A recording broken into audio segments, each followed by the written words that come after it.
તો રાધે રાધે બધાને. તો ભાઈ આજે થોડીક તબિયત બરોબર નહોતી એટલે કોલેજે નહોતું જવાનું. मेरे को इस बार रिक्स लेने का ही नहीं है, बिल्कुल रिक्स नहीं लेने का है, पता है? ठीक है समझ गया. બપોર થઈ ગઈ ત્યારે જમી લીધું.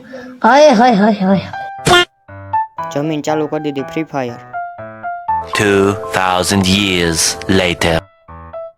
અને પછી નીકળી ગયા આપણે ઓફિસ બાજુ. अरे तू जा रही. चलो भाई. હા પહોંચી ગયા આપણે ઓફિસે અને આપણે ચાલુ કરી દીધું કામ. 1 hour later. ઓફિસેથી કામ કરીને પાછા આવી ગયા આપણે ઘરે અને પછી નીકળી ગયા આપણે સોડા લેવા. હા લઈ લીધી સોડા અને પાછા આવી ગયા આપણે ઘરે. मजा आया और मैं ये जो मजा है हिंदुस्तान के हर व्यक्ति को देना चाहता हूँ. જમીન પાછી ચાલુ કરી દીધી આપણે ફ્રી ફાયર અને પછી આવતી હતી નીંદર. એટલે હવે આની સાથે જ વ્લોગ કરું છું. અને જો તમને વ્લોગમાં મજા આવી હોય તો લાઈક કરો, શેર કરો, સબસ્ક્રાઈબ કરો અને કમેન્ટ કરવાનું ભૂલતા નહીં. અને હા બધાને રાધે રાધે.